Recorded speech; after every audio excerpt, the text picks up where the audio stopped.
and welcome to Cheap Joe's Art Stuff. My name is Julie and I'm here to impart some knowledge to you today via a 2-minute art tip. And today's tip is intended to be a little bit inspirational. You ever heard that saying that like 2 wrongs don't make a right, but 3 rights make a left? Well, that's true.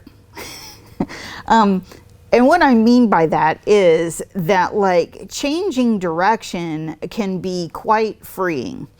I know that like anybody who like is interested in my work probably feels like I'm probably in need of medication because I vacillate wildly from one thing to the next, and there's almost no in between. You know, it's really detailed colored pencil over here, then it's pen and ink, and then it's abstract watercolor, and then it's abstract acrylic, and then it's over here to this direction, and that's fine.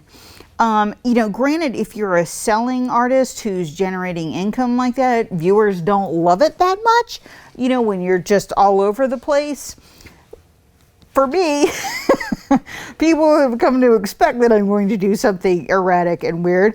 And so you just kind of never know. But that kind of changing direction is exercising all those parts of your brain that are kind of helping you to figure out how you're going to execute a given piece. And like changing direction, changing material, changing your approach often is very, very inspirational. Like I have never felt more energized that when I like do something completely bizarre and then it works out and I'm like, oh wow, that was great. I wonder what happens if I do this, and then you head off into another direction, and it's fascinating. So change is important. Change is crucial, and it's hard. It's difficult. Sometimes it's not that fun, but it is essential for your growth as an artist. So don't be afraid.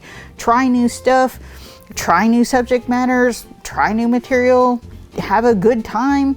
A change in direction can do you good. So we hope that you enjoy.